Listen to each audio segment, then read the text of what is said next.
Okay, let's get started then. Good morning, good afternoon, and good evening to our audience who are joining us from around the world. Thank you for attending what is hopefully going to be a highly topical conversation about wealth taxes. Now, the backdrop to this conversation couldn't be starker. A global pandemic that has killed over 1 million people, devastated economies around the world, and governments in response have taken unprecedented action that has consequently ballooned spending ahead of what is likely to be a recession next year. With 2 highly effective vaccines approved or near approval and more on the horizon, governments around the world are now starting to fully take stock of the economic damage of the virus, and in many instances, its unequal spread. This begs the question, how are we going to pay for the spending during the crisis? And this is something that finance ministries are going to have to grapple with. One idea that seems to have gained traction over recent years is to tax wealth more. In general, our tax systems focus on taxing transfers of assets, either through income tax, capital gains tax, or consumption taxes. This approach, however, can mean that large accumulated wealth of those who can most afford to pay more taxes often remains undertaxed. Wealth taxes aim to remedy this by applying either a one-off tax on accumulated wealth, such as on shares, properties, or bonds, or an annual levy that's calculated based on the value of wealth over a certain threshold. To speak about some of the ways that we can tax wealth better, we've assembled an excellent panel. First off is Jose Antonio Campa. Jose is chair of the Independent Commission of Reform and of International Corporate Taxation, ICRICT, and is a professor of Columbia University's School of International Public Affairs. He's also a former United Nations Undersecretary General for Economic and Social Affairs and a former finance minister of Colombia. He has occupied numerous positions at the United Nations and in his native Colombia, including Executive Secretary of the UN Economic Commission for Latin America and the Caribbean, Minister for Agriculture, and Director of National Planning for Colombia. Jose, thank you for joining us today. To dive right in, ICRIT, I believe, today has released a report proposing a national beneficial ownership register in the UK. Why is it important that we collect information about wealth, and how is it relevant in the quest to what tax wealth better?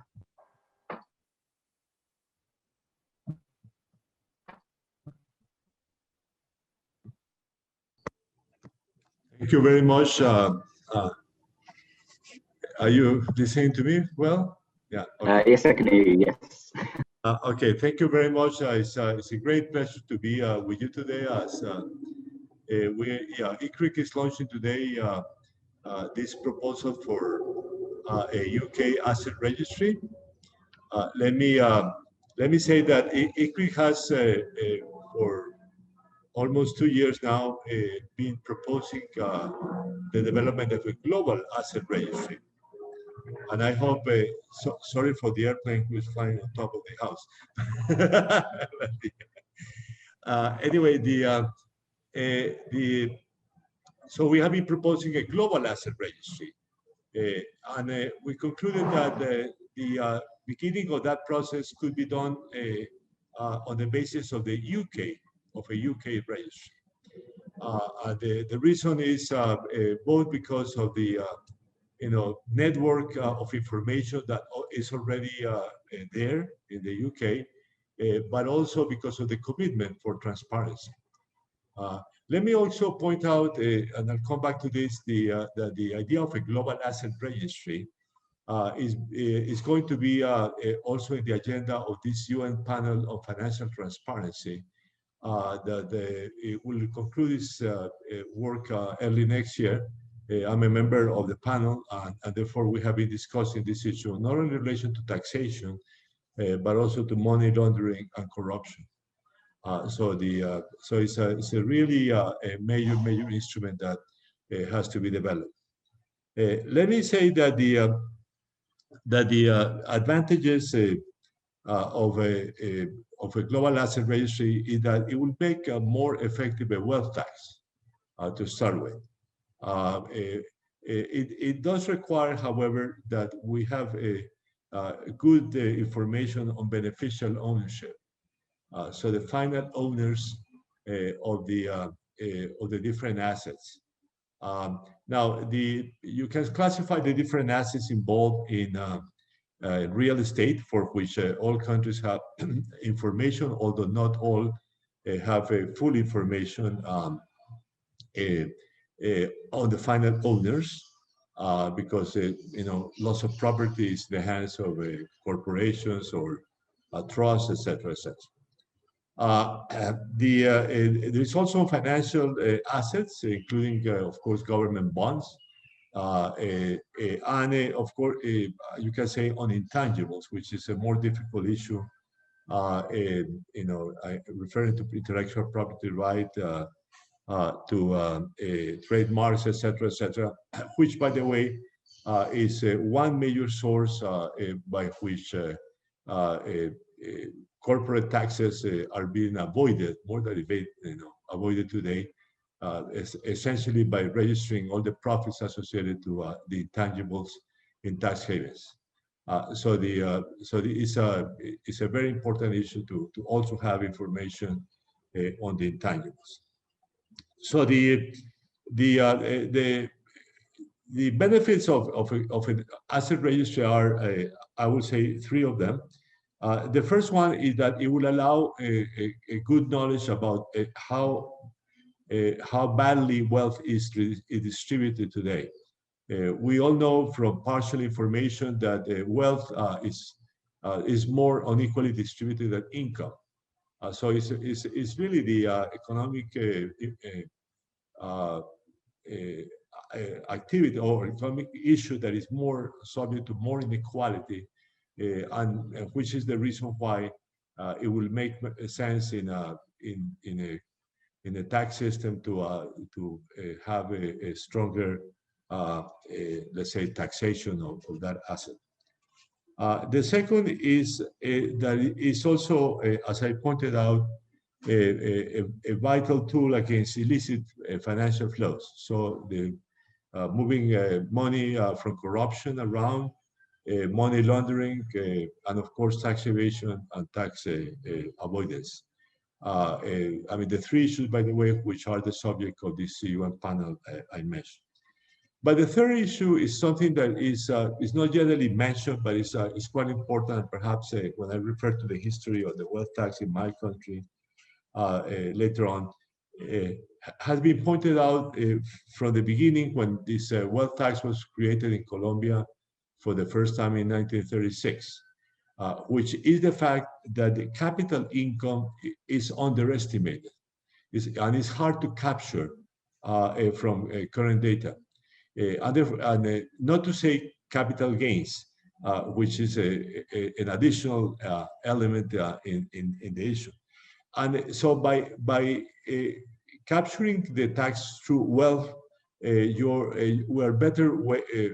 a better way to avoid tax avoidance and tax evasion. So that's a third argument that I would like to mention. Now, the idea of a UK registry, as I mentioned, is because it's one of the most advanced and it's a country that is highly committed for the transparency in finance, which is of course a good step forward. Although I guess everyone recognizes that there's a lot of money, particularly in London, which is clearly on the register.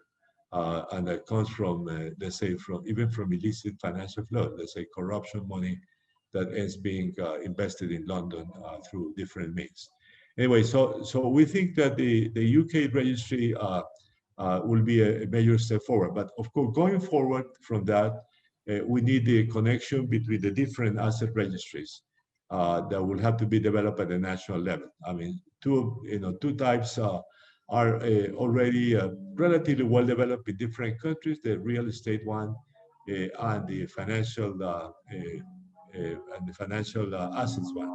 In any case, they do require a significant amount of additional work, including, of course, in the UK, to guarantee that we have information about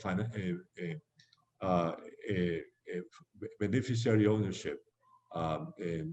Now, let me finally point out that two of the major issues involved in that regard is, of course, the use of trust of different character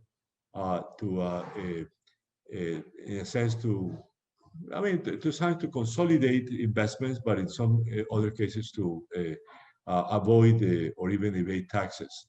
So the use of trust is a major issue that has to be solved in the step going forward to beneficial ownership, as well as the issue of offshore financial structures. That is a major issue all over the world. Okay, thank you very much. Okay, just as a follow-up, then you sort of mentioned that Colombia's had a wealth tax for quite some time. I understand that you were also finance minister of Colombia. Can you sort of describe to us what it was like sort of balancing the interests or administering a wealth tax? What some of your experiences were? Well, the history is a complicated one.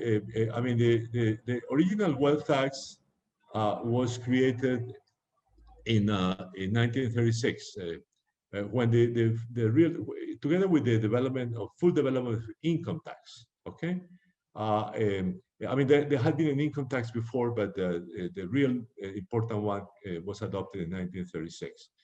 Now, as I said, one of the basic justifications of creating a wealth tax together with an income tax is that capital incomes are hard to capture in the information that the tax offices have or have access to. And therefore, it was important to tax wealth because of that. And of course, you want to have a progressive income tax. You want to capture capital income because capital income is the worst distributed everywhere. And therefore, that was an important step.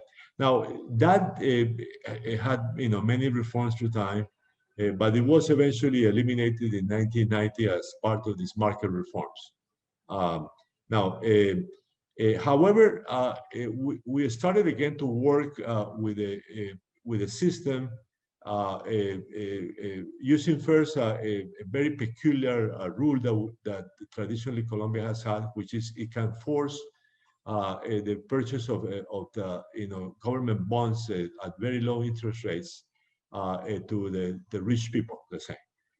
So the first one, in a sense, was a reintroduction of a forced loan to the government. But then that was in turn transformed again into a wealth tax. Now the one negative factor we have to take into account is that during some of the periods, the early part of the current century, when the wealth tax was introduced, it was introduced on corporations. And that's a wrong one. You have to introduce it on personal, on persons, on natural persons, not on corporations. So in a sense, that's actually the point about beneficial ownership. I mean, you really want the persons, individuals to pay the tax, the wealth tax. And that was the reform that was last done a few years ago.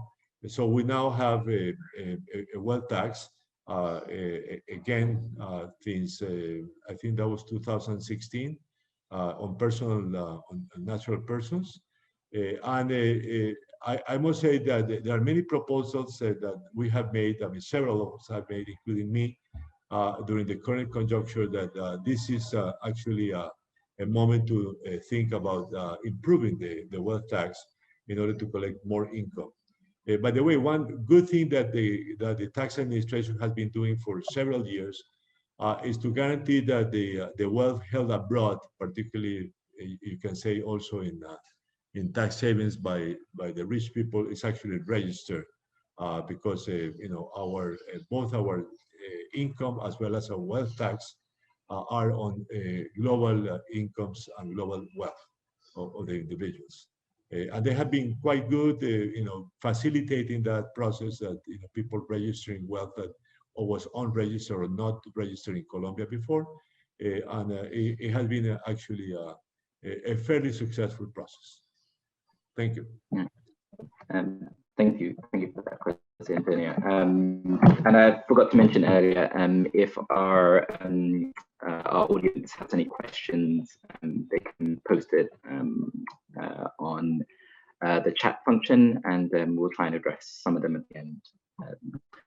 Okay, so our next panelist is an associate professor of law at the London School of Economics and an associate at the International Inequalities Institute at LSE. His teaching and research focuses on tax law and policy, particularly the taxation of wealth.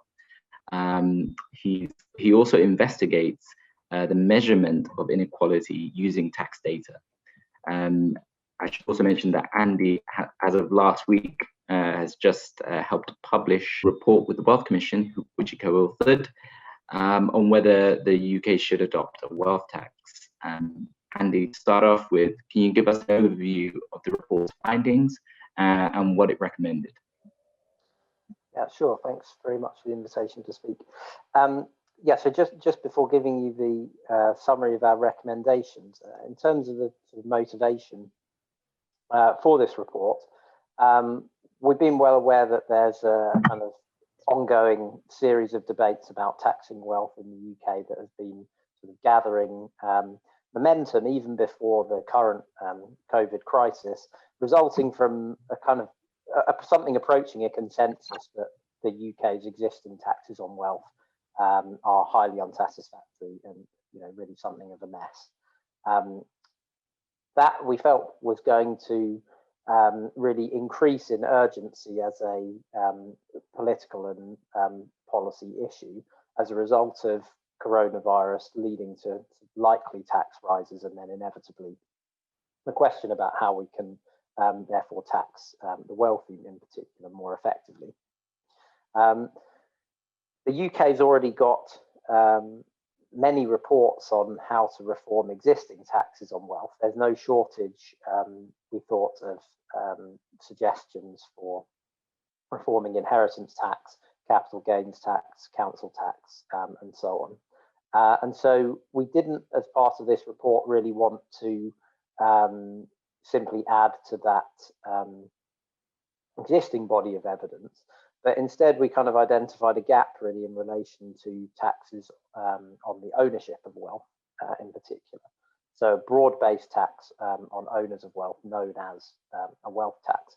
And that form of tax hadn't been considered in the UK for really something approaching 50 years was the last time that there was a serious piece of work on wealth taxes in the UK. And so our feeling on the commission, myself, Emma Chamberlain and Aaron Advani, our worry was that this kind of left us with a lack of evidence to really have a constructive debate about the role of wealth taxes within our existing system of taxing wealth.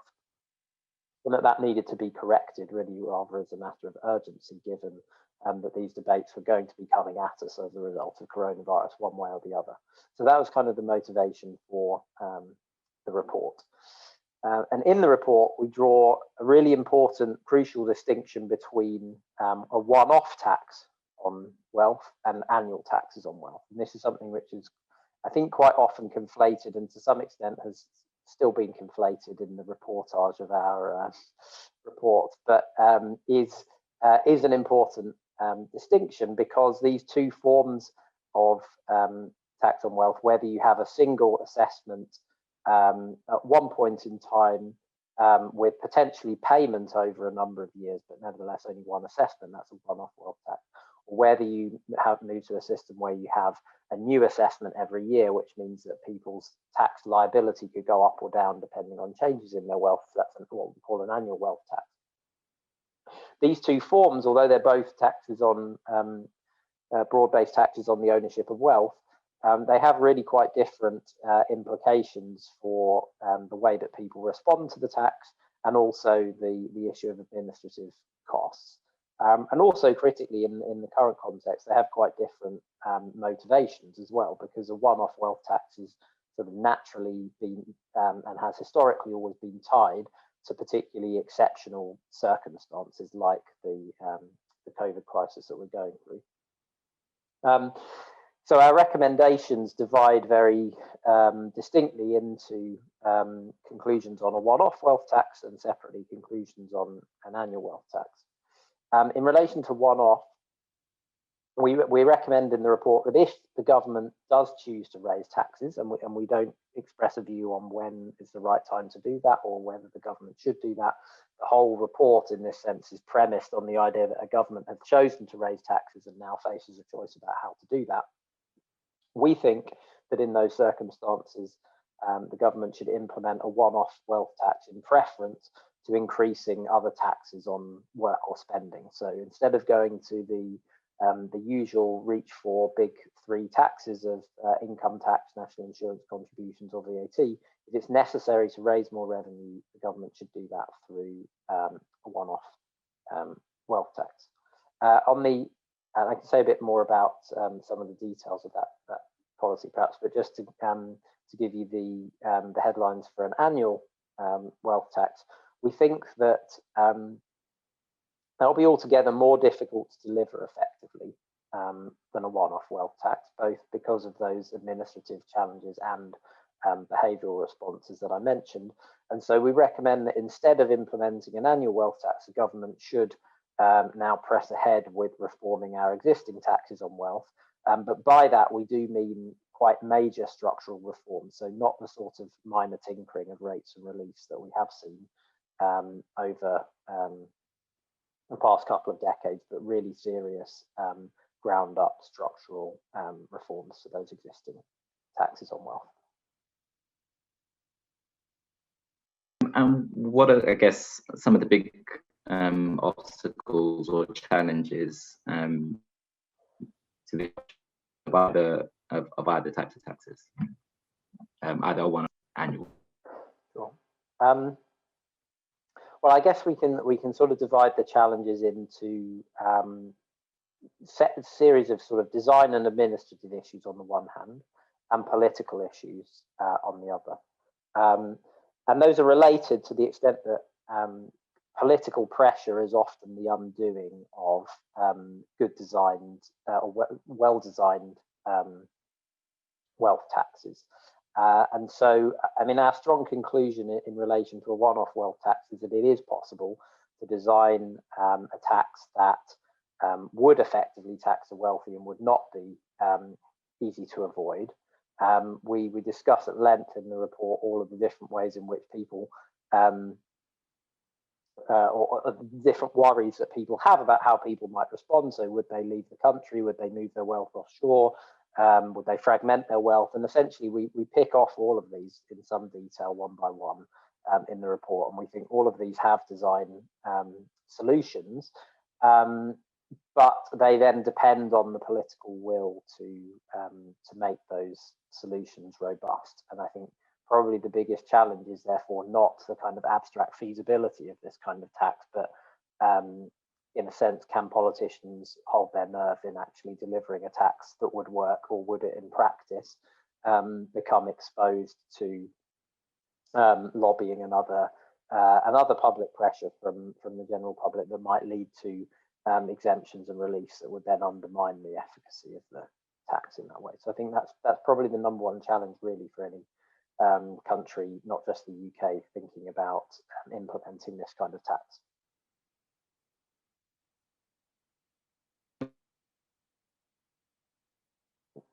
You're muted, I think.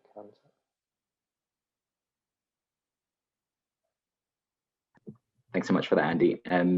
And it wouldn't be a Zoom call without someone being on mute. Our next panelist is Annette Alstad-Sita.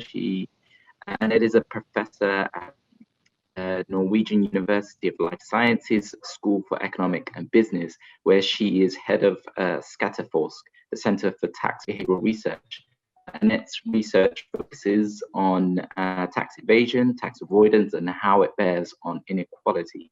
She's also a member of the Swedish Fiscal Council. Thank you so much for being here, Annette.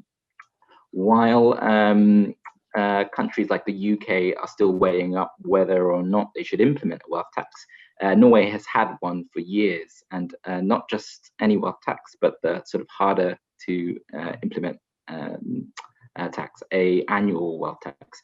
Can you give us a rundown of what the Norwegian experience has been so far? Is it smooth sailing once you've implemented a wealth tax? Thank you, Hamza. I think I'll just give you a short introduction to the tax structure. And Norway currently levies 0.85% tax on net wealth above 150,000 euro. The exemption is doubled for couples. So that's kind of a relatively low threshold compared to many other countries' wealth taxes that's been. And but even now, this is 10 times the deduction that it was 10 years ago. So then it was much more people paid the wealth tax.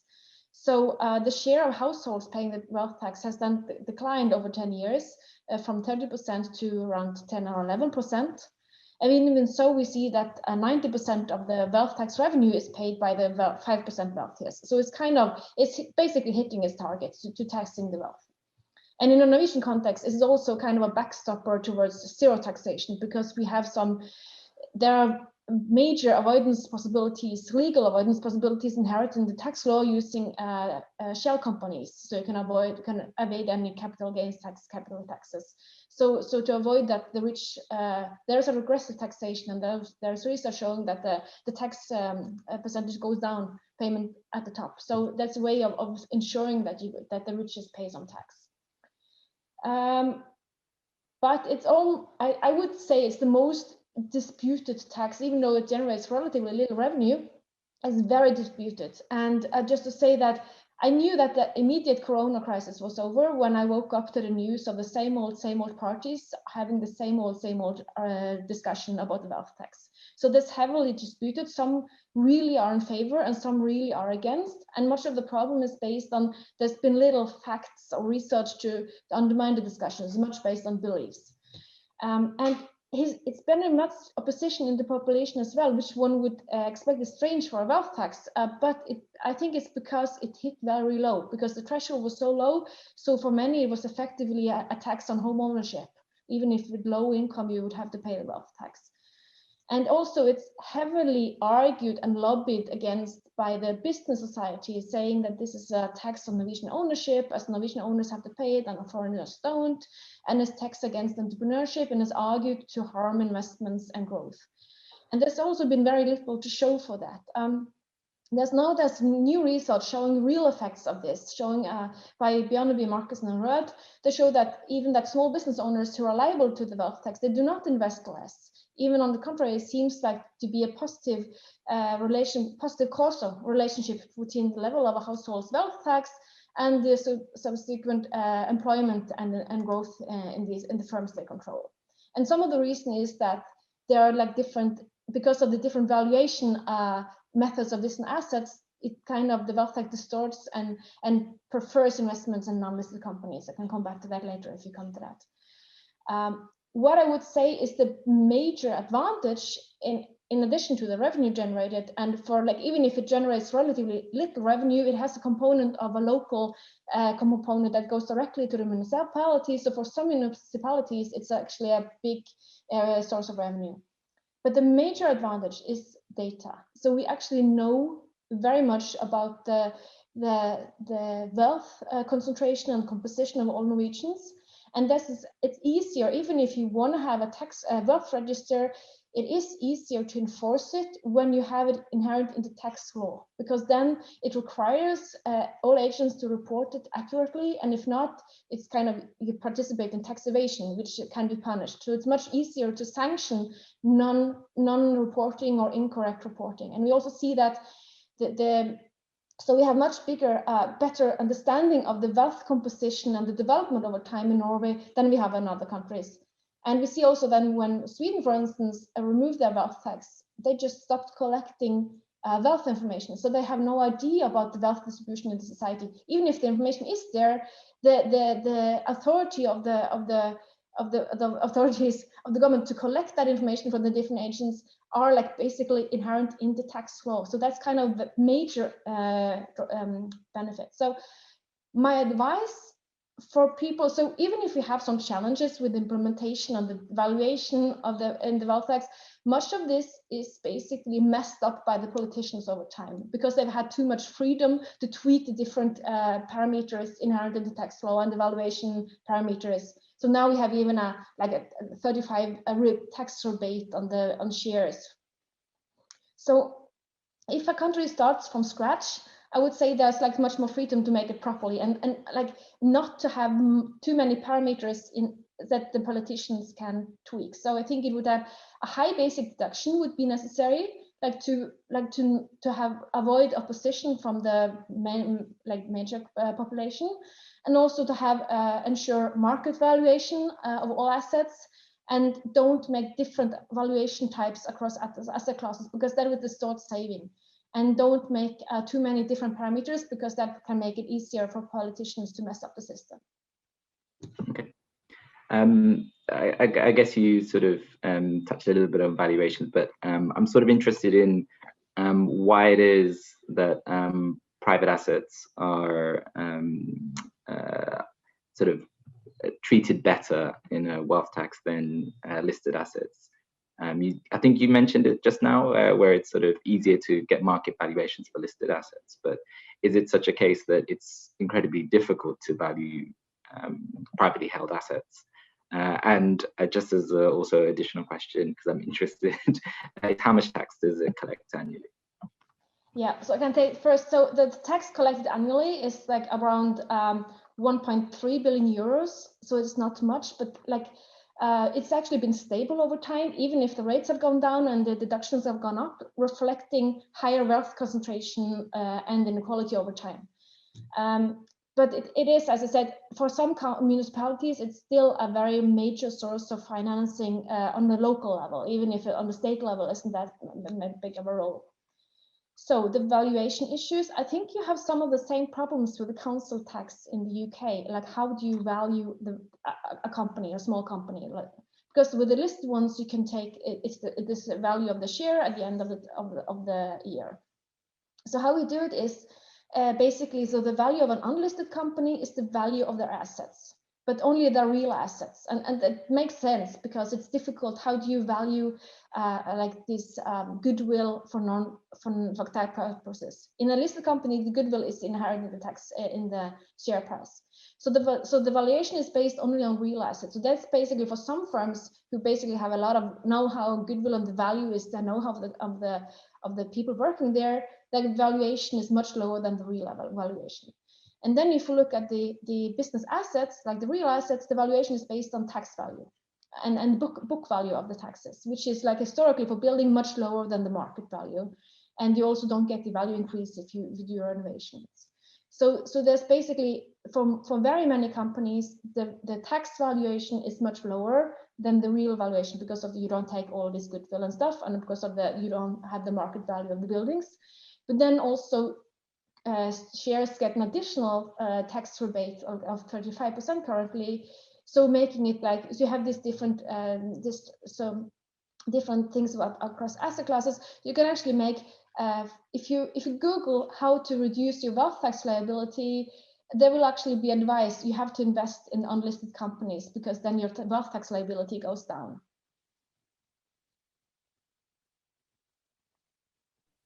Thanks so much for that, Annette. Okay, so we're going to now move on to sort of questions from the audience. The sort of first question is for Jose Antonio. Argentina has recently introduced a wealth tax. Is it a myth that rich individuals will just move away? What has been the experience in Colombia?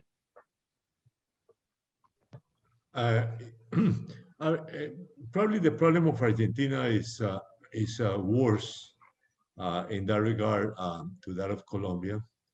Argentina and Mexico, and in the past Venezuela, were three countries where there have been financial movements which were quite strong. In the case of Argentina, even the neighbor in Uruguay, where many people have their financial assets actually.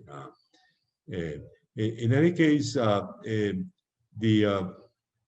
I mean, it's difficult to. I mean, it's possible that there should be there could be let's say a capital flight, let's say, associated to the wealth tax. However, I must say that this problem is certainly not worse than the other sources of capital flight. In the case of Argentina, for example, an exchange rate movement or expected exchange rate movement can have a stronger effects on wealth of individuals than because they have assets and liabilities in foreign currencies. So the effect they have on could be even stronger than the tax. So I am not totally sure that this problem will be worse, let's say, in Argentina. Now, in the case of Colombia, of course, you know, many of the rich people do have assets in, you know, in tax havens. I mean, for example, in the case of Colombia, a really bad issue is Panama, because you know, many do have their particular financial assets in Panama, but also in some of the Caribbean tax havens. But the government has been more or less effective in trying to, you know, tell individuals, you know, be aware that you have to declare all of your wealth, and the wealth that is declared is increasing because of pressure from the tax administration. So certainly there are many problems, including those that Annette mentioned, for example, of, you know, lack of proper market value for certain things. But I mean, certainly not for financial assets. Financial assets do have a clear, but a firm, particularly a firm that is not sold in the stock exchange, does have a significant problems of valuation.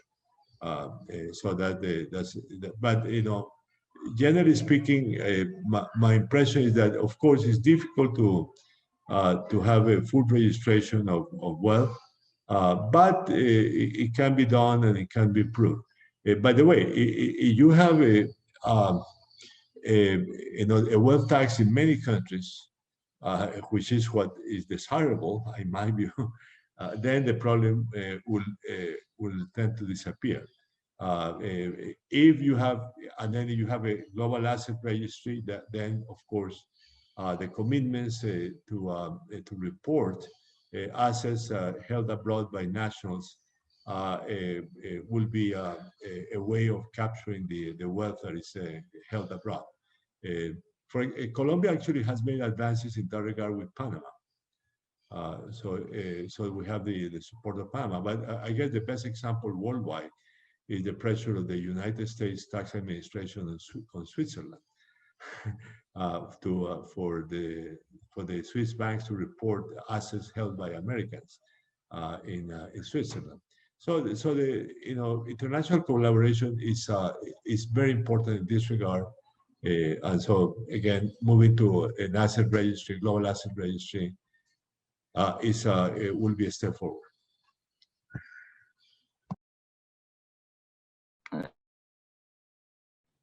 Thank you for that. The second question is for Anne.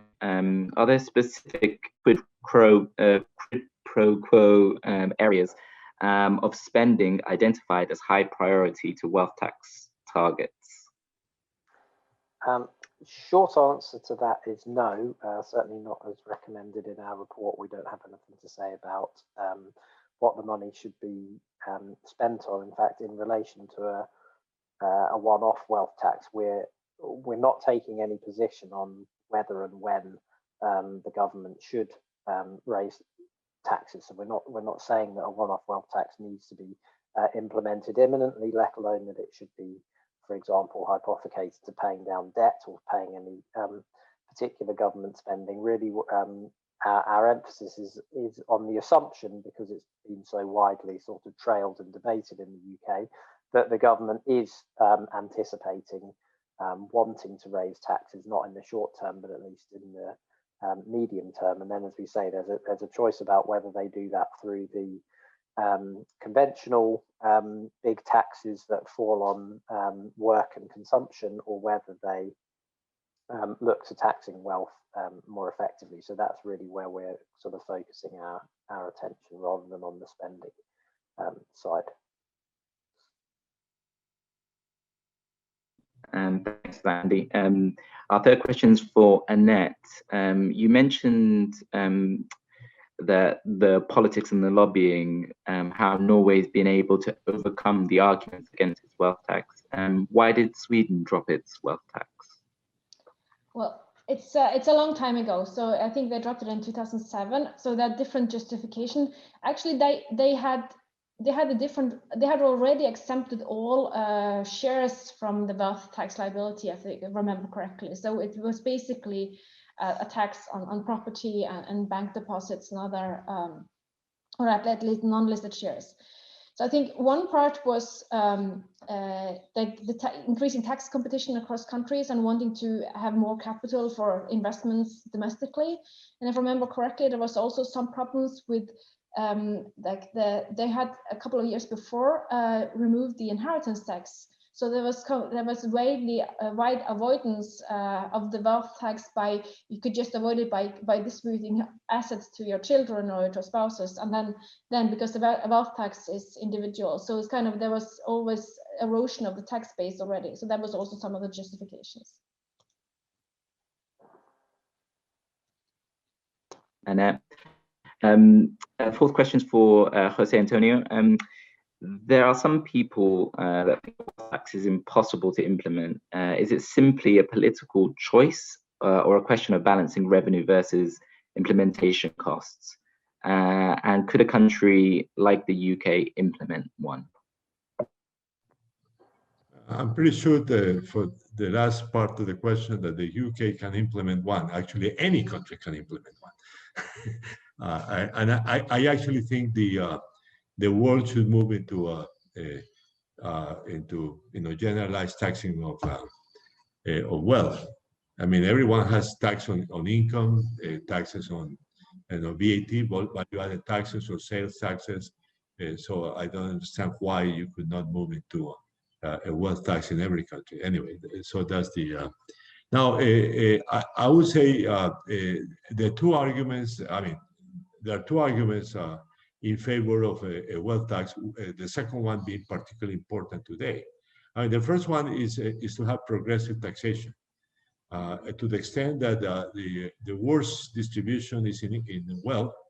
A distributed tax system should certainly include wealth tax, because that's the most redistributed tax that you will have in any tax system.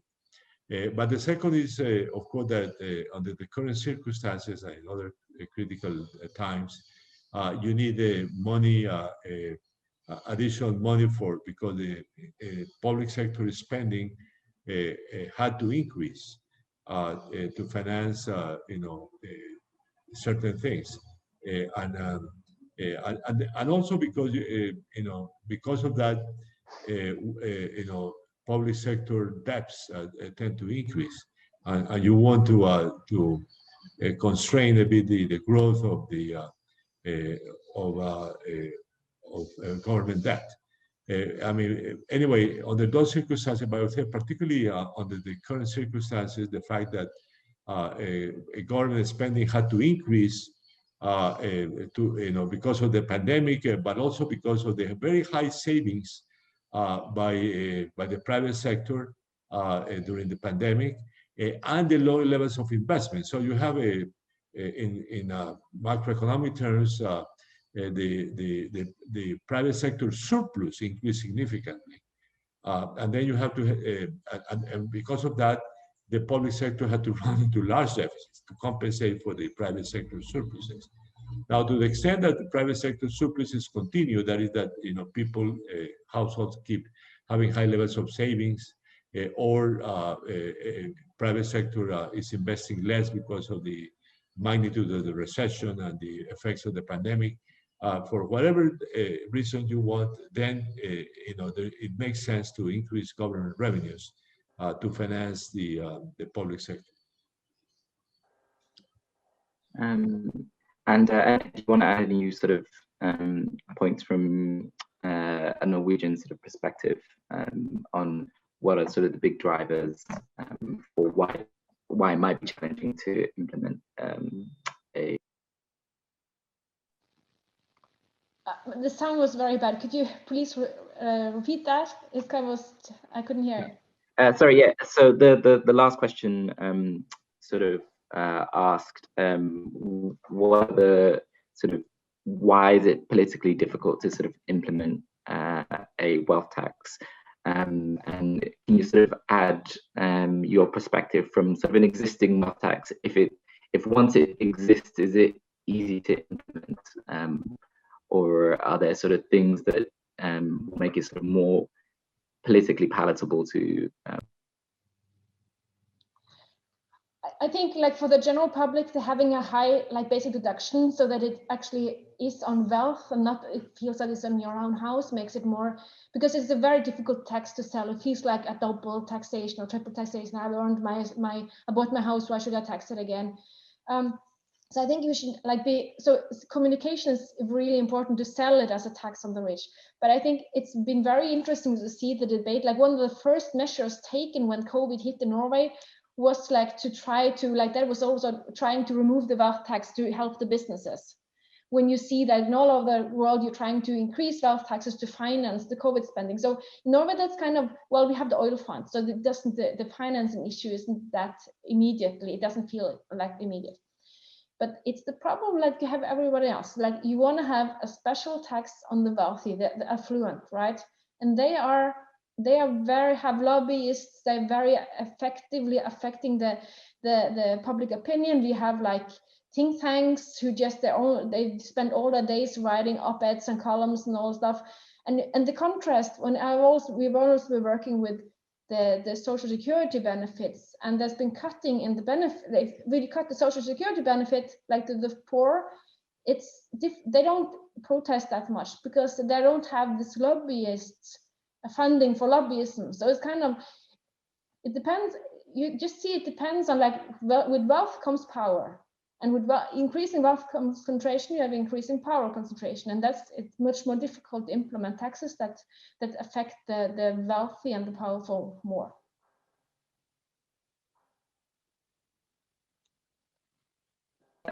Thank you. And just as a sort of final question, Jose Antonio, in the FT last weekend, it was suggested that the Conservative Party would face strong resistance to the introduction of a wealth tax because of their historical positioning as a low-tax party.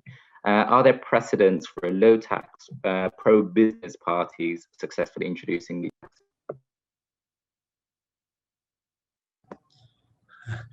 That's an interesting question. I mean, of course, the political economy issues, as both Andy and I have pointed out, are very difficult for a wealth tax when you don't have it, okay? And even you have it, there's a lot of pressure to dismantle it. So the political economy is difficult because of the power of the rich in every country. So it's certainly not, you know. Now, it's true. Actually, it's very interesting that the administration that introduced the wealth tax on corporations in Colombia was the Uribe administration, which is a very conservative right-wing government. Now, when you look at the past, actually the wealth tax had support from the Conservative Party. I mean, it was introduced historically. I mean, in our bipartisan system, liberal, conservative liberal, it was introduced by the Liberal Party. So let's say formerly the Liberal Party of Colombia became the Social Democratic Party. But on top of that,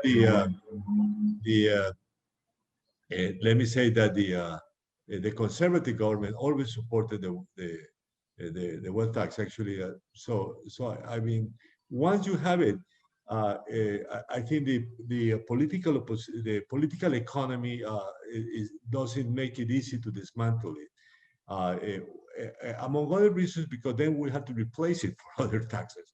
And it's difficult to argue any other tax will also have political economy constraints. So in the case of Colombia, at the time historically became a bipartisan issue, and today nobody's in my country, nobody's thinking about dismantling the wealth tax. I mean, you can think of improving the wealth tax, make it more general, which is my proposal, for example.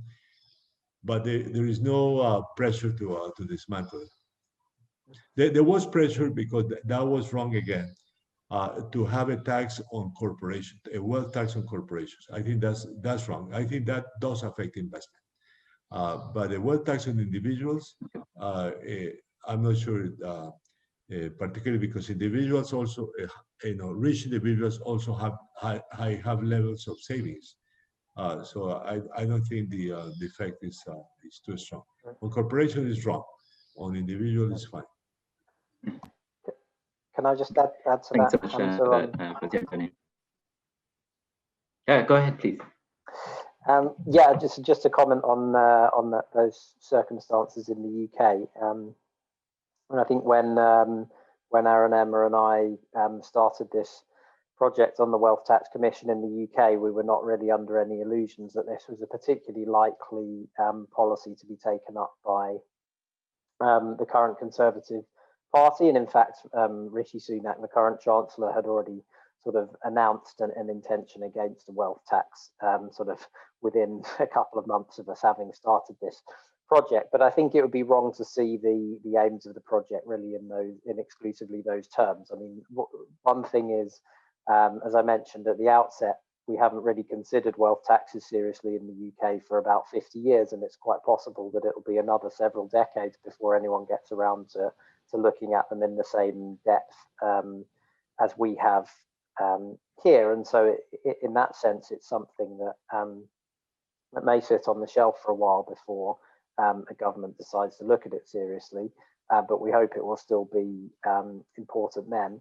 But in terms of the more immediate political consequences, I think Emma's article that was referenced in the question is actually, if I can say so, the most heartening article that I've read in terms of commentary on our project, because she interviewed a series of tax advisors who were sort of saying, well, we're dead against a wealth tax, but maybe the time's come to accept that there are going to have to be some reforms to our existing taxes on wealth.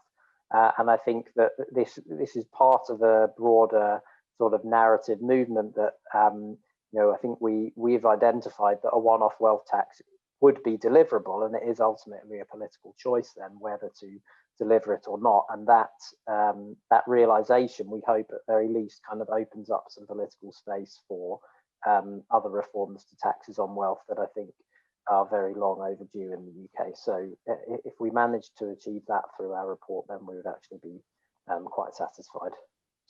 Could I jump in there, please? Because I would just say that the work that you've done on this report is remarkable, because for the first time there's been a systematic work on trying to fact-based, research-based discussion on different elements in the wealth tax and implementability and stuff, and it gives all of us a much better base to discuss the whole thing on. It's not just based on previously it's been almost a religious decision, like you're either against it or for, and now we are able to base it much more on facts. So I think your contribution has been very substantial, and I thank you very much for helping us to have a more fact-based discussion. Can I just add one question for Andy? Then you guys haven't sort of taken a sort of position on the rate or the sort of thresholds, but do you have sort of an idea of what's possible, what makes sense? Yeah, we didn't take any position on thresholds or rates. In fact, we tried as hard as we could to make very clear that we weren't making any recommendations on it, and unfortunately almost every article that's been published since then has taken our example at £500,000 per individual as our recommendation, which is absolutely not.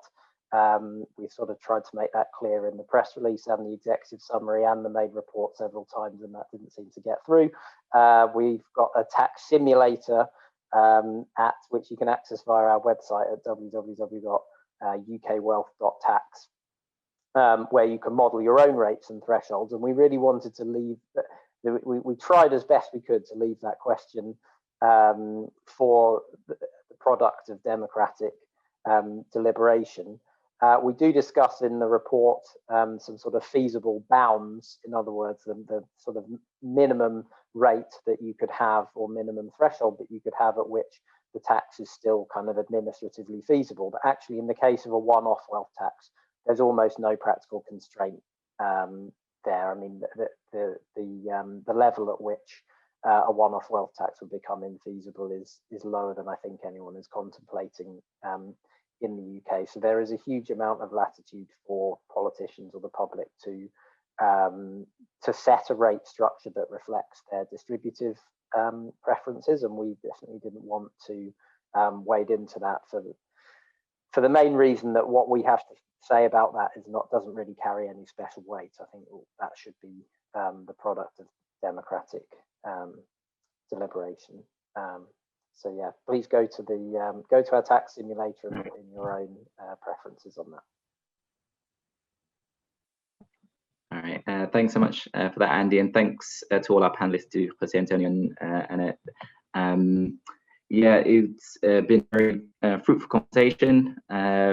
We discussed, some of the many myriad issues and challenges, and the possibilities of a global wealth taxes globally. We're going to start our next panel briefly. Emma's going to take over on that one. Thank you, panel, briefly. Thank you very much. It was a pleasure to be with all of you.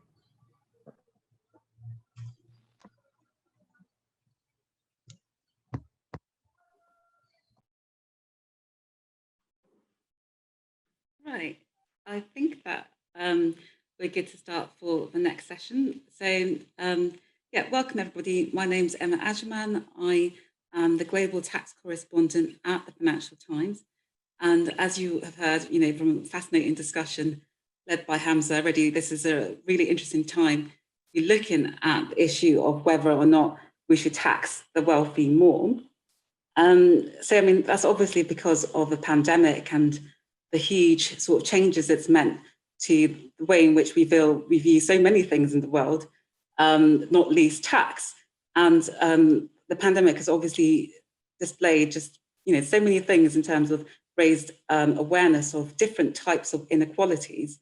And from the tax perspective, it's also led to huge amounts of money that governments have spent to prop up companies, workers, whole economies. And so the question really now is, what do we do? Where do we go from here? And some of those issues have already been discussed in the previous panel. But for this panel, I think that I'd be interested to find out more about the options that governments have, because wealth taxes sit within one option that governments around the world could implement. I mean, there's the potential for, as we saw after the global financial crisis, governments to go back to some sort of austerity, reduction in public spending. That's one option. Some people talk about tax cuts rather than tax rises. That's another option. There's also the sense that governments can think about, just continuing to borrow at very, very low interest rates, and hope that eventually the economy recovers enough to grow our way out of this hole. So, there's, as has been touched on, there's so many things to unpick.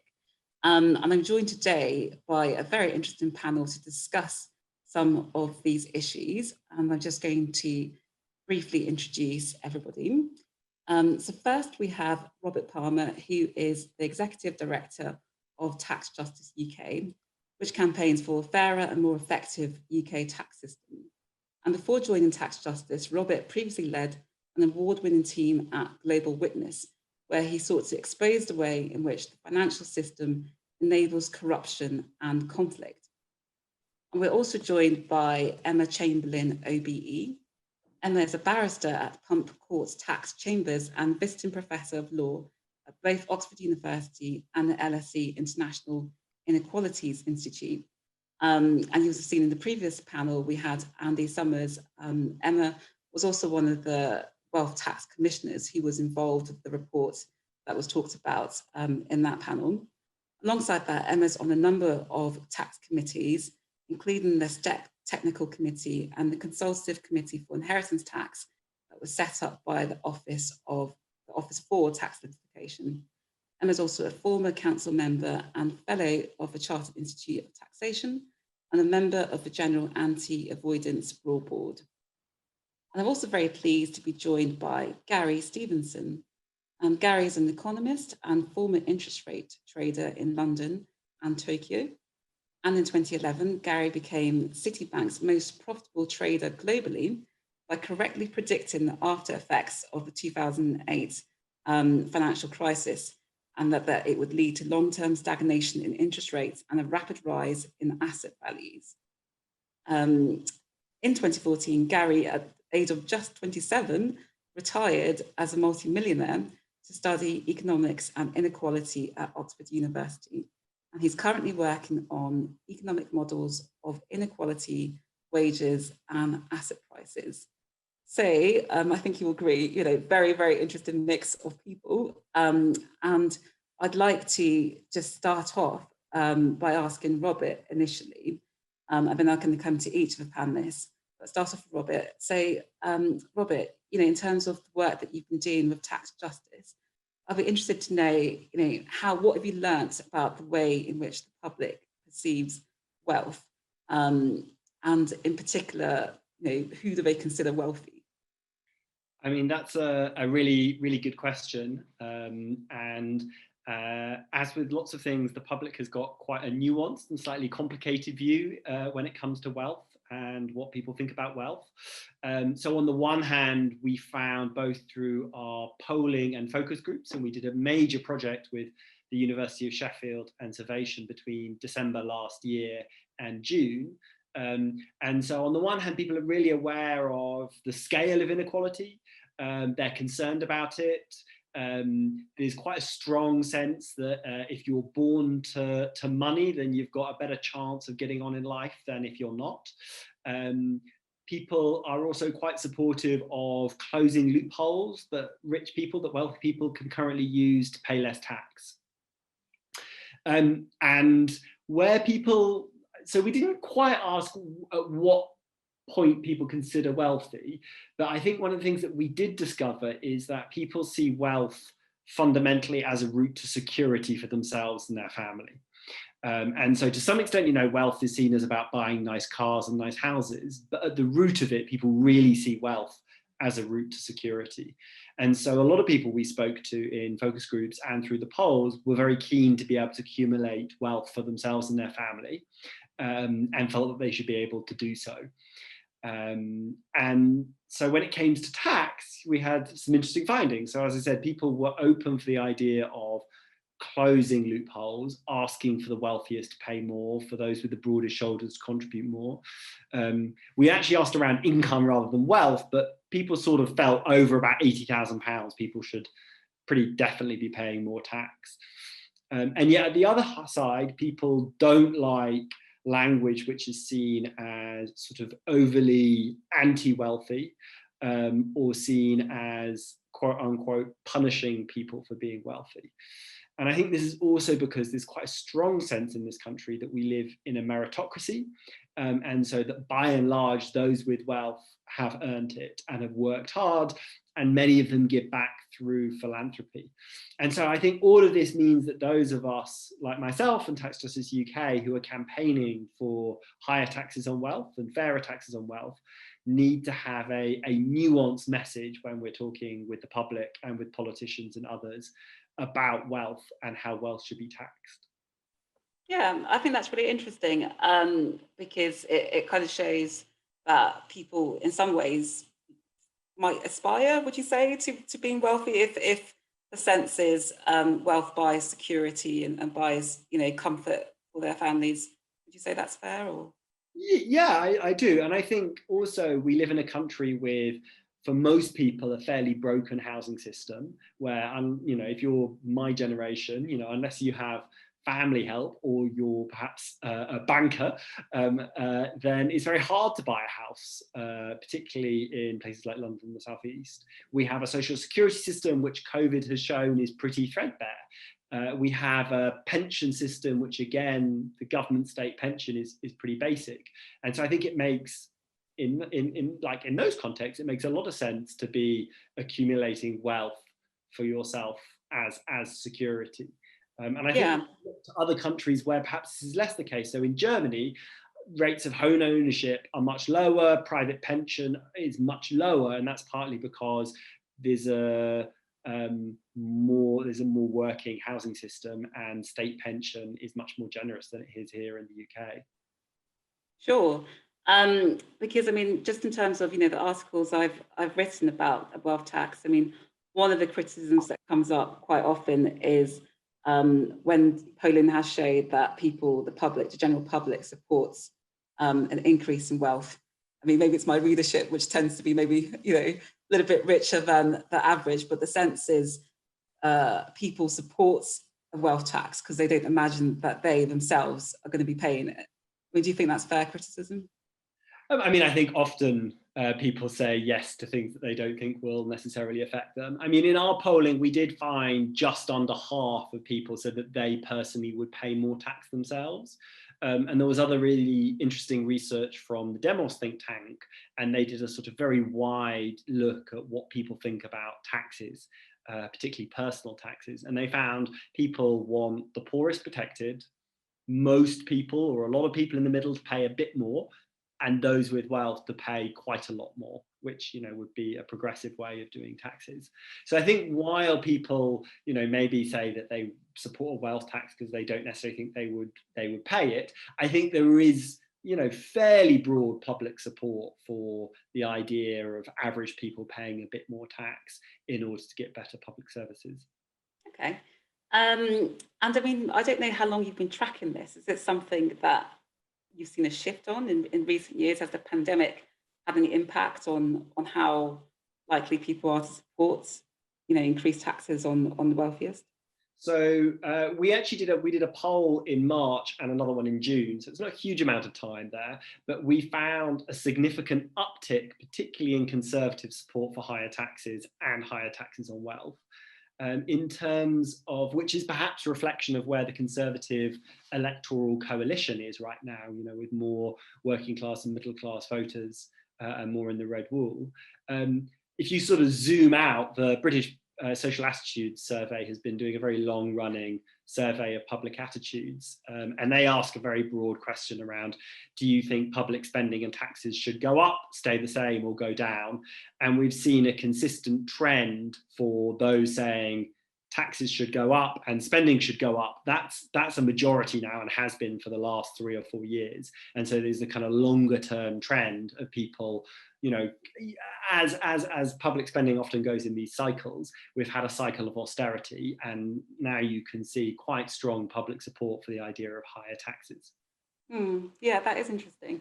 I suppose the other question I had about, you know, in terms of taking the public with you, in terms of whether it supports a wealth tax, in the previous panel there was discussion about what assets would be included in the wealth tax. And one of the things that, I mean, I'm not sure, I'm sure you probably know more, but I mean, do you think that people would be less likely to support a wealth tax if it included the primary home?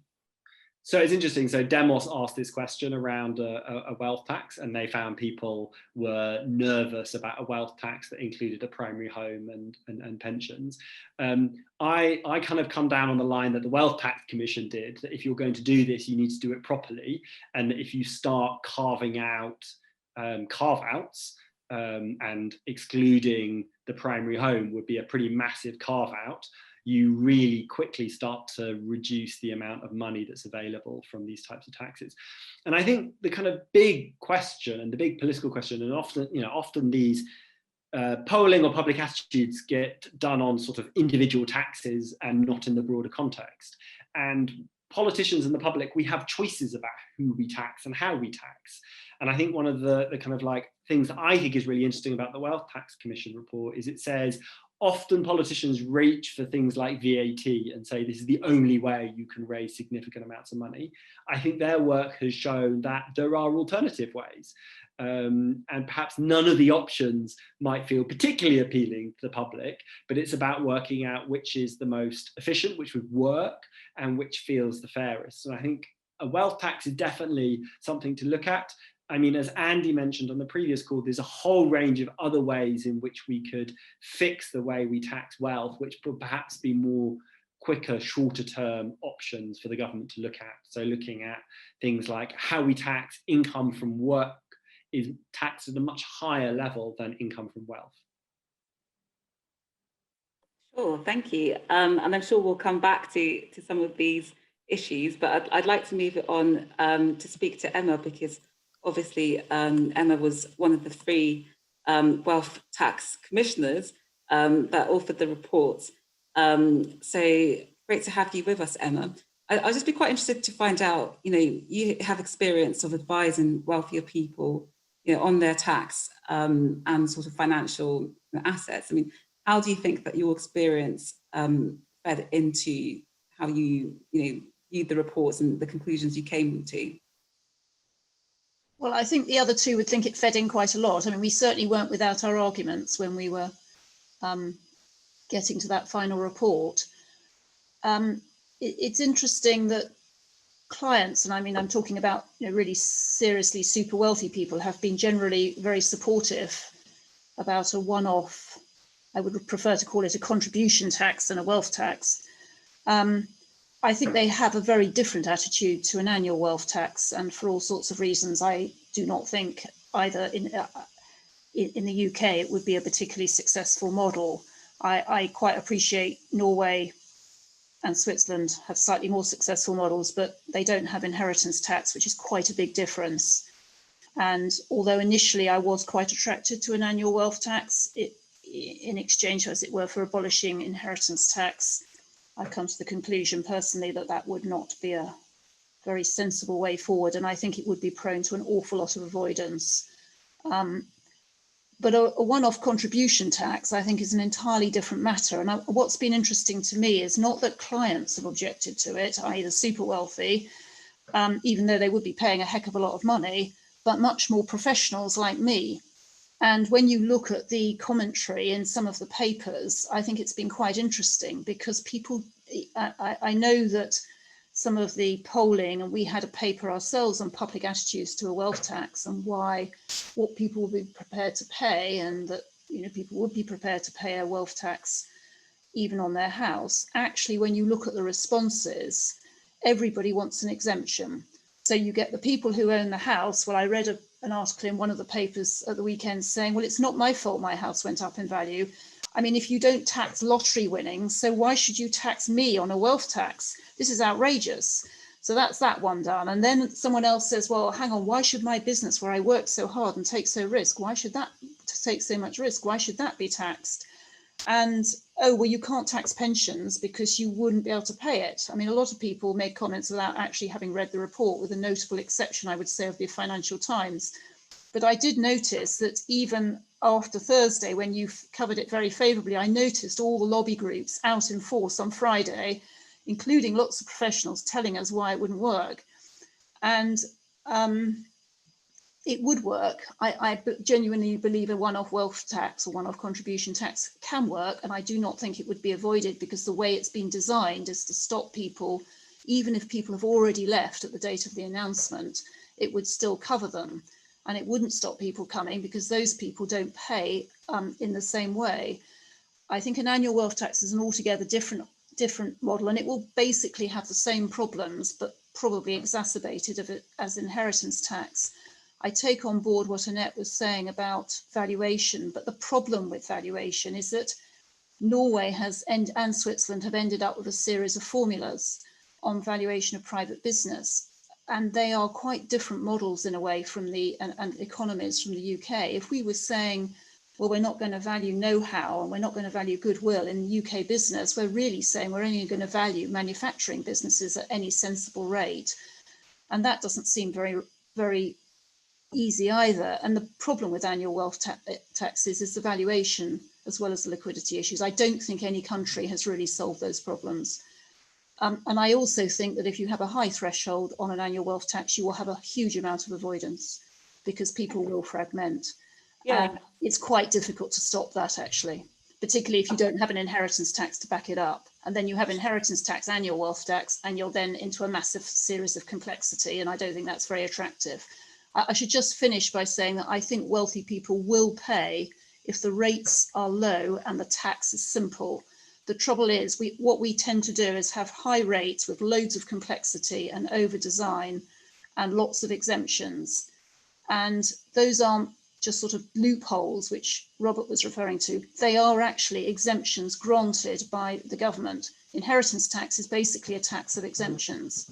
So if we want to stop people using exemptions, we better talk to the politicians. It's no good blaming people for using an exemption.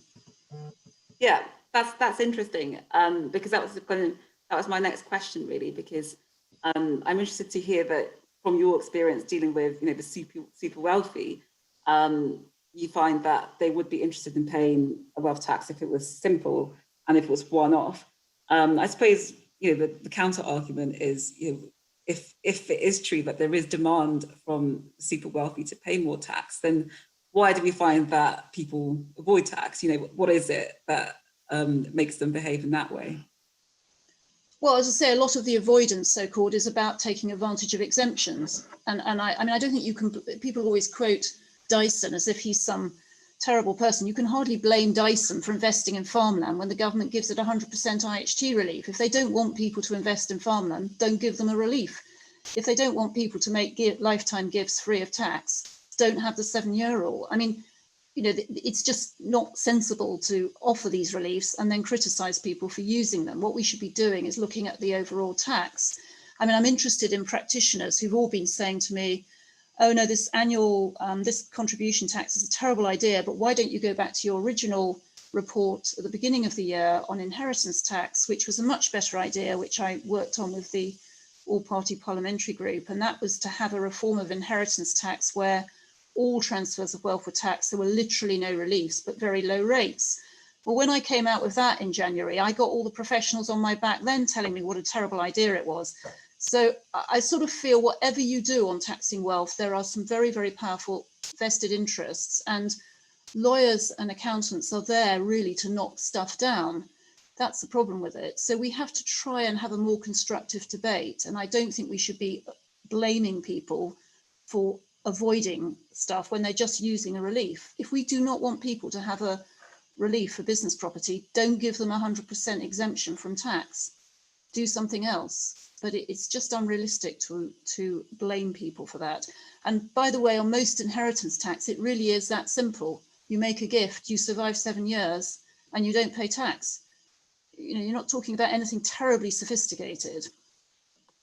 Yeah, no, that is very interesting. And also this issue of you said some of the biggest backlash has been from professional. Yes, it's been interesting to me. Yeah, I mean, what do you think's behind that? What is it? It's not. I mean, it's not directly their money; they're just advising. So well, I think it's two things. I think first of all, it is their money because actually they don't think of themselves as rich because they are advising super wealthy. So they've sort of got into a mindset, well, they're not wealthy and they earn it all.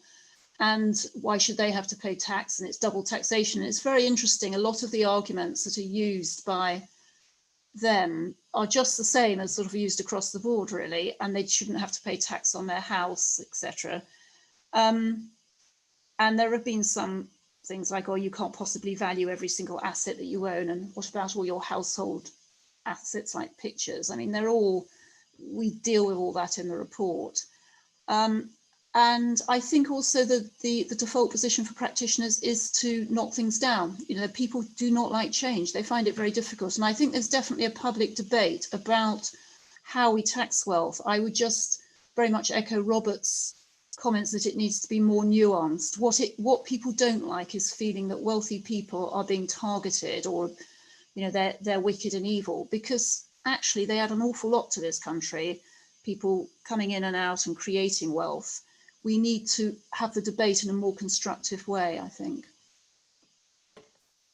Yeah, I can totally see that. I suppose, you know, playing devil's advocate, I mean, there is the aspect that people say that this will drive wealth out of the UK, especially if, you know, earlier on in the other panel, we were talking about wealth taxes around the world. I mean, there's no guarantee other countries would likewise introduce wealth taxes. So what's the advantage to one country doing so?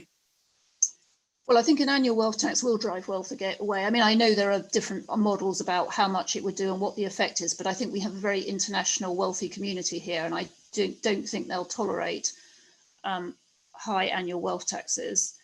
I think a one-off is quite difficult, because even if you moved, you wouldn't actually save any money, because the way it's been designed is that if you've been here for 4 out of the previous 7 years, and this was just a suggestion, you could obviously use a number of different models, you'll still pay. So even if you've left, you'll still pay a one-off contribution tax, because it's sort of based around your length of connection with the UK. There are a number of different ways you could model that, incidentally. We just offered one as an option.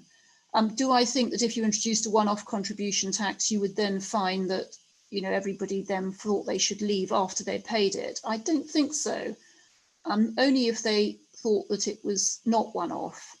And that's been the most common refrain. How do we know it's going to be one-off? And I think that's a matter of political language, really, that the government is reassuring to people, and preferably that you have political consensus. Because obviously what you wouldn't want is one party saying, oh, well, I like this one-off business, let's have another one-off. That would be, I think, a disaster.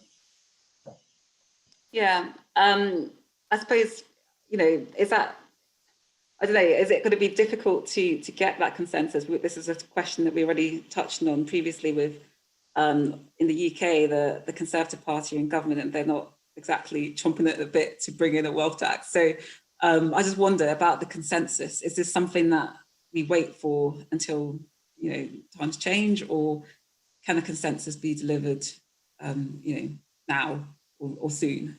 Well, I think it will depend how quickly one, if at all, you need to pay down the debt. I mean, obviously, some people think that you don't need to raise taxes to deal with this debt. You encourage the economy, and it's not necessary. And if that view turns out to be sustainable, then tax rises won't be necessary. What we were saying is that if tax rises are necessary, this is something in the armoury that a government should consider, because not considering it will inevitably mean rises in income tax and VAT, which will affect a much broader range of people.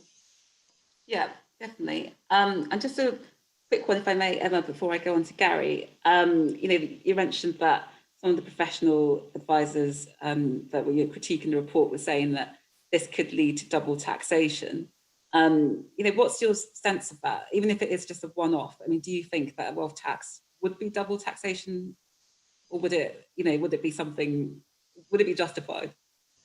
Well, economists always say it doesn't matter if it's double taxation, because you have economists, you have double taxation, lots of things. I think there is a sort of visceral sense for people that they shouldn't have double taxation. I think you do have to bear in mind that we have a lot of assets that aren't taxed at all. I mean, if people's wealth is in their pension and their house, and 2/3 of our wealth is in land and pension in the UK, that hasn't actually been taxed to any significant amount. I mean, the odd thing about pensions is that not only do you get tax relief going in, but if you don't take the pension, you don't pay inheritance tax if you die either. So it's a sort of most bizarre system where you sort of get double non-taxation.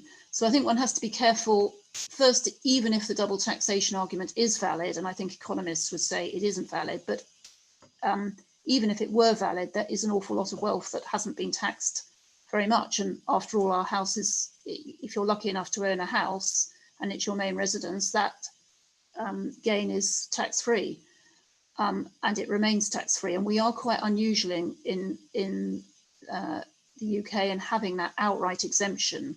A lot of other countries like the USA have a rollover. They don't have an actual exemption on the main residence. And that is costing us about 27 billion a year, I think. Yeah, that is interesting. Yeah, and as you say, it's done differently around the world. In the US, So it'll be intriguing to see whether or not there's moved towards changing that in the UK. Dealing with people's home, I think having had a fair amount of abuse on LinkedIn and Twitter over the last 5 days, I think dealing with anyone's home is going to be very difficult in terms of taxation. Yeah. I mean, a one-off wealth tax is probably as far as you can go, I suspect. Sure.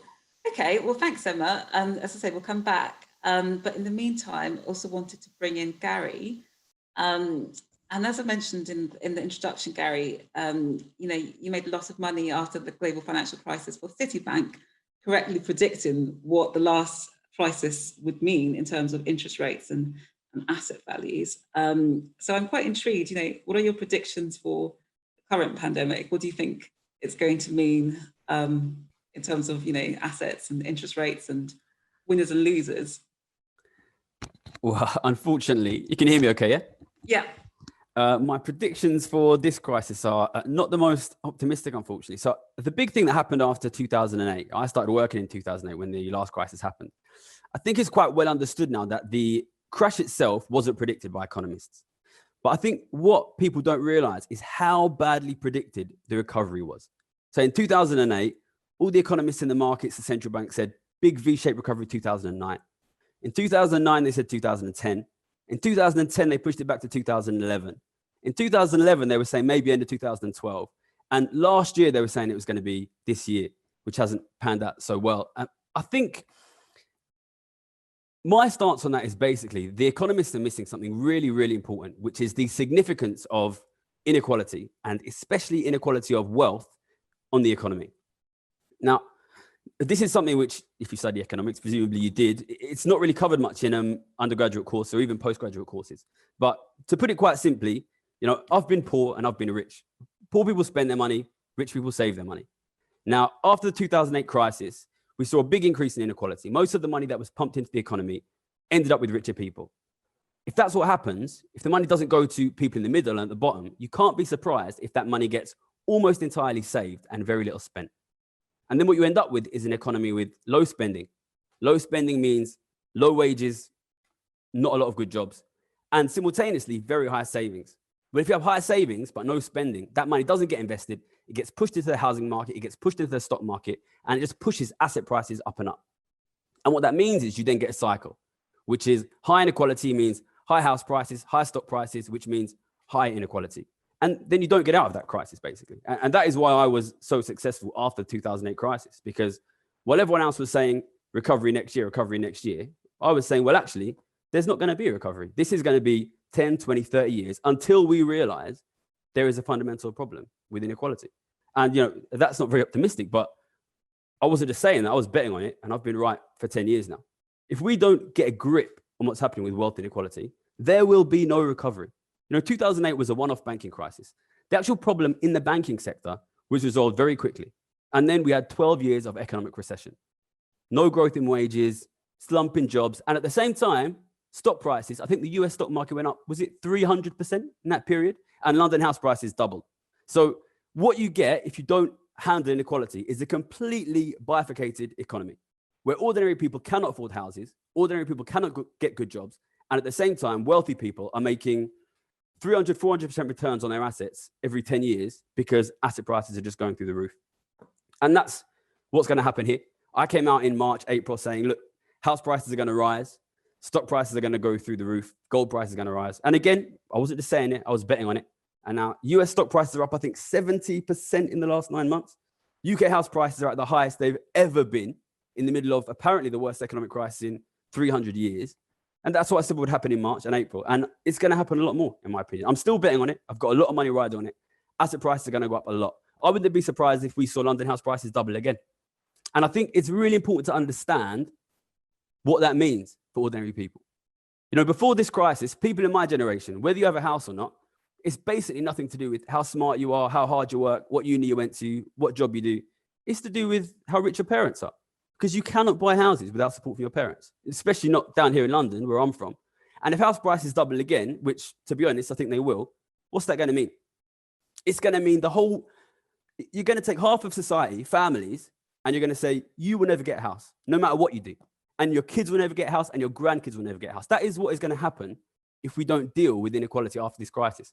And furthermore, it will be another 10, 20, 30 years of economic collapse. That's, I mean, I don't like to give negative predictions, but, you know, I'm the guy's predictions have been right for the last 10 years. And, you know, if you want to fix it, there's a way to fix it. And it's the work that Andy and his team have done over the last week, which is you need to find a way to bring the richest into the tax system.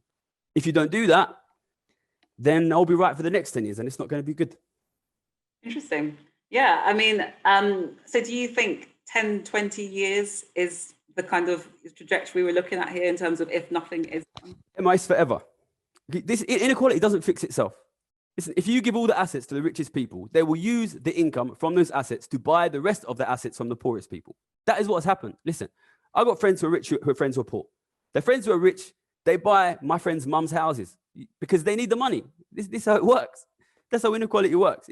Tell me how it's going to fix itself. It's not going to fix itself.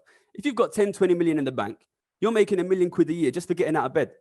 You know, what are you going to do with that money? You're going to buy the rest of the houses. That is what's happening. It's not about 10, 20, 30, 50 years. It's about until we find a way to make the richest people pay tax. There's no time limit on this. The time limit is us, because it's not going to fix itself. It is only us who can fix it by bringing the richest, the billionaires, the Rishi Sunaks into the tax system. If we don't, then it's game over for people that grew up with me, for my family. You can say goodbye to them. They'll never get back in unless we fix the tax system. Yeah. And would you personally, Gary, I mean, because obviously you mentioned that obviously you're a multi-millionaire. So, I mean, would you be prepared to put your money where your mouth is in terms of paying the wealth tax? It was you who brought that up, Emma, first of all. But listen, I've said that before. Listen, we live in a country where the Chancellor's father-in-law is a multi-billionaire and his wife is worth £500 million. So when the Sunaks pay it, I'll pay it. That's a promise. Okay, well, I think this session has been recorded, so we can hold. That's fine. That's fine.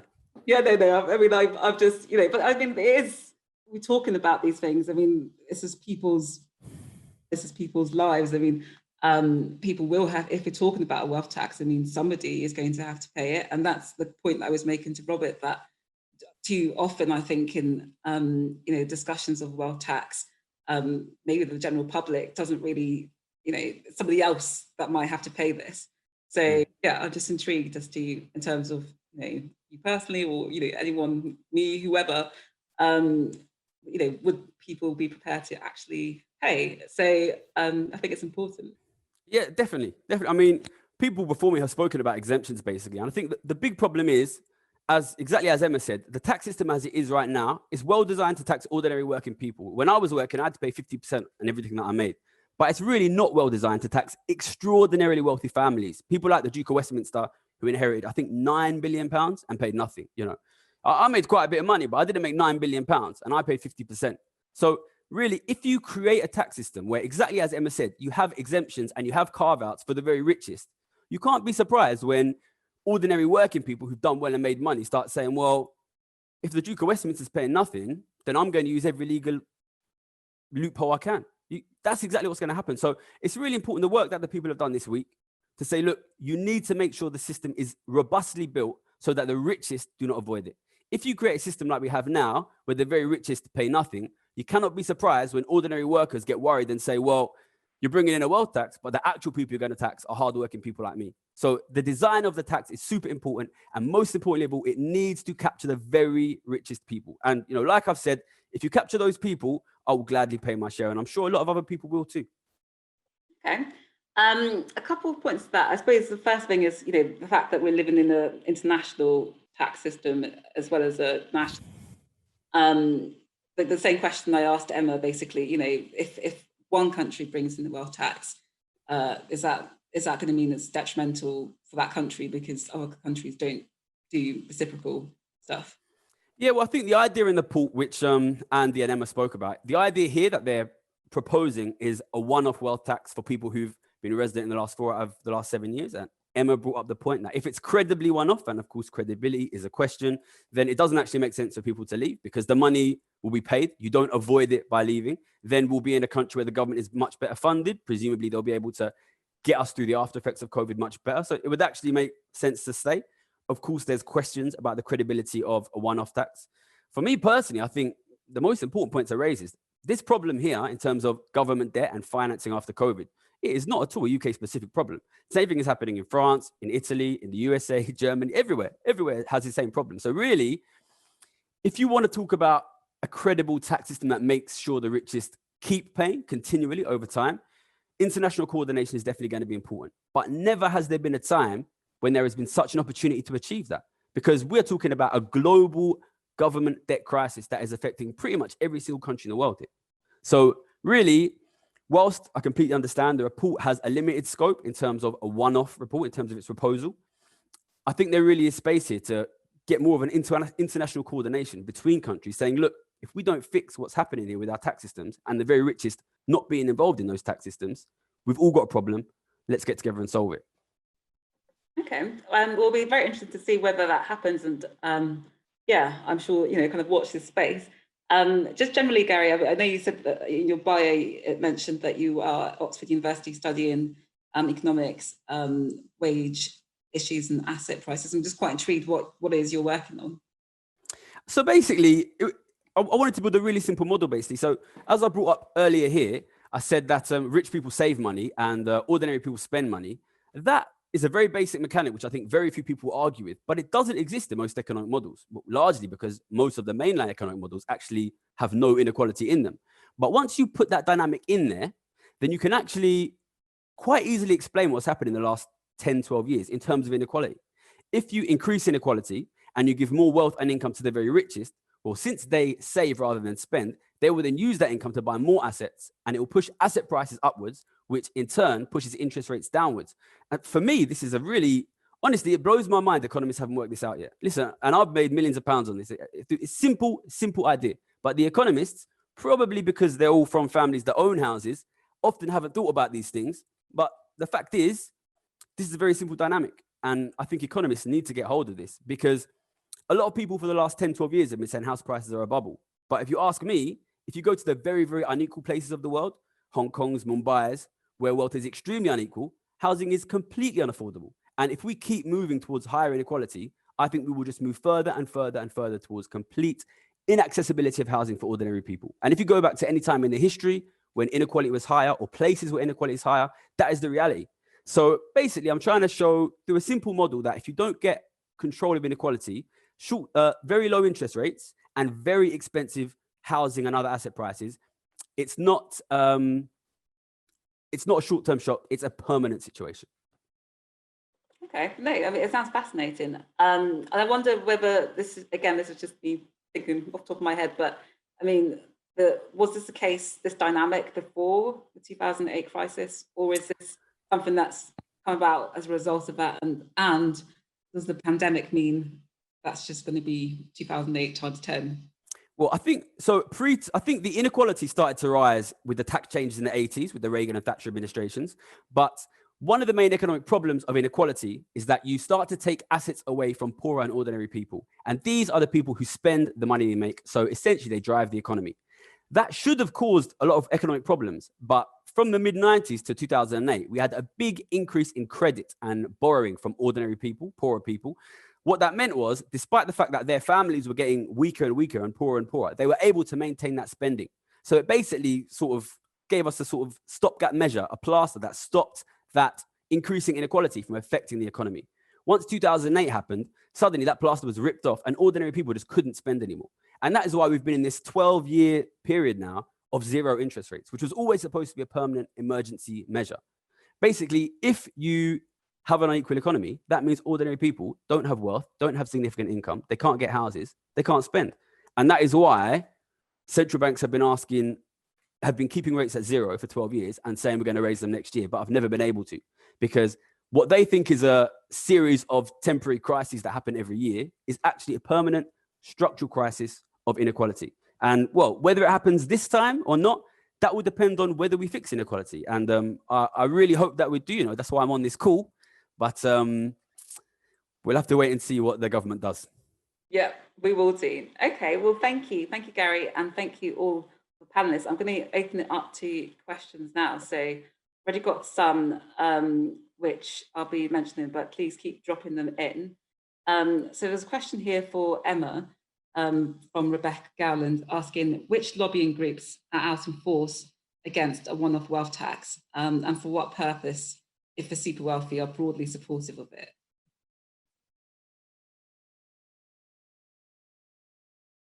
Sorry, Emma, you're on mute.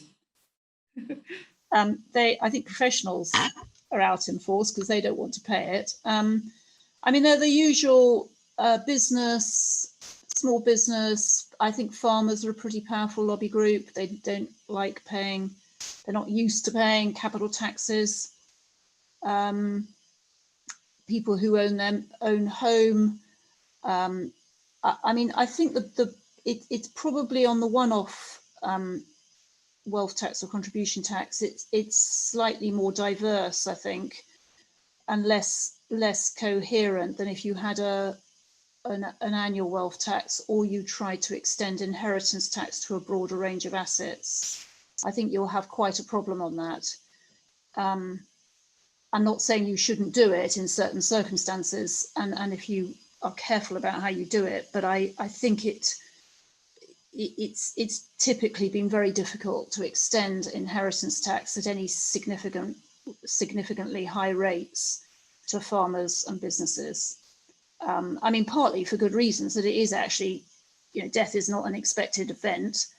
If you have to plan for it and you have to pay a 40% inheritance tax on death, that's quite a big number if you've got to fund it out of the business. So it's partly to do with the rate, a lot of this. But I think whatever inheritance tax rate you had, they would still be lobbying against it. It wouldn't necessarily mean they'd succeed, but they would lobby. And I guess I haven't heard much from foreign dons lobbying against a one-off contribution tax, but whether they would lobby if inheritance tax was extended to them is another matter altogether. Okay, so quite a range of different interests. Yeah. Okay, I don't know if either Rob or Gary wanted to come in on that in terms of, I don't know, maybe Robert, you might have more on lobby groups. A slight observation, which is throughout my career, I've often found that lobby groups or industry groups are often more conservative than the people they represent.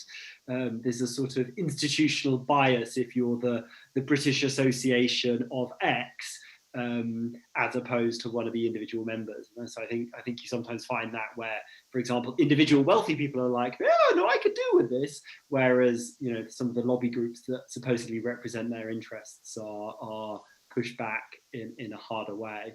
And I think there's, you know, if we shift this into the political domain, I think there's a really interesting split within the Conservative Party between the traditional Conservative Party base in rural rich areas basically, and the emerging coalition around the North and the Midlands, with MPs representing those constituencies often having quite different views on what should happen on a whole range of things, including tax.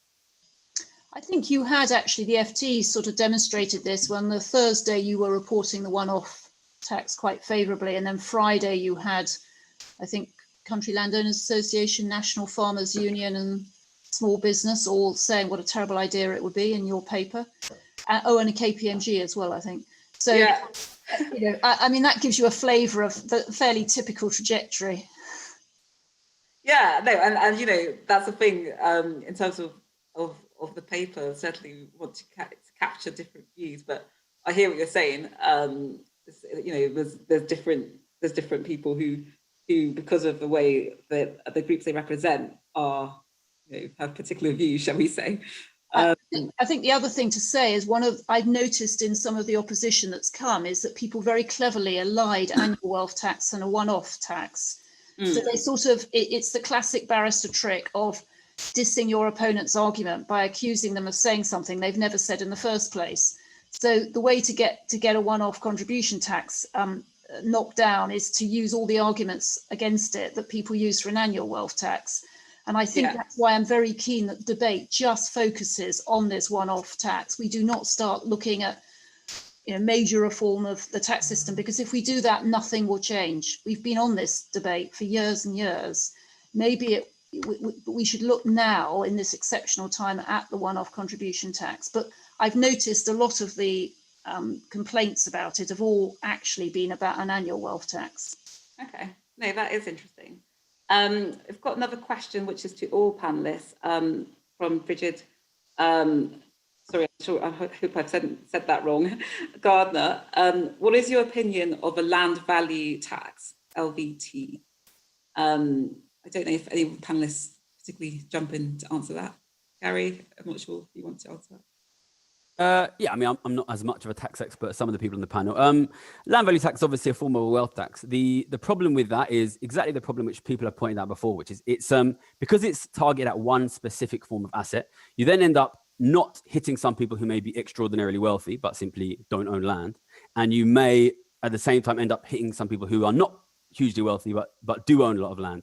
So it's obviously, it has, some people like it because they make the argument you can't take land out of the country. But the way the one-off wealth tax in the report has been designed, it's been specifically designed to avoid people avoiding the tax by fleeing anyway. So personally, I agree with what a lot of people on the panel have already said, which is that it's very important to treat all forms of wealth equally, because otherwise you just bring this really strong element of unfairness into it, which is that some very wealthy people end up paying nothing, and some people who might not actually be very wealthy might end up with very large tax bills. And once you have that, then people resent it and people will feel justified in trying to avoid it.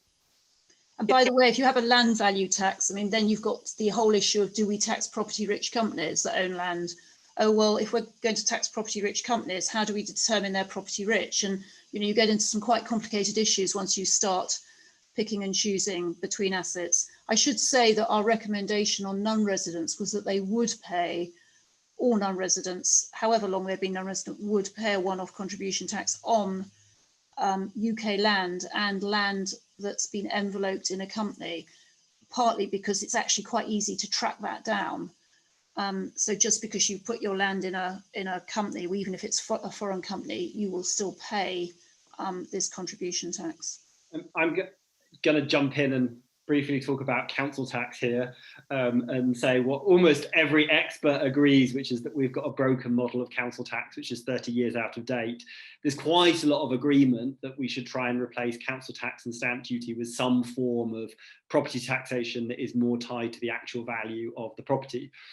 So far, so normal for a panel on talking about tax and wealth. You know, I've said this many times before, lots of people have said it many times before.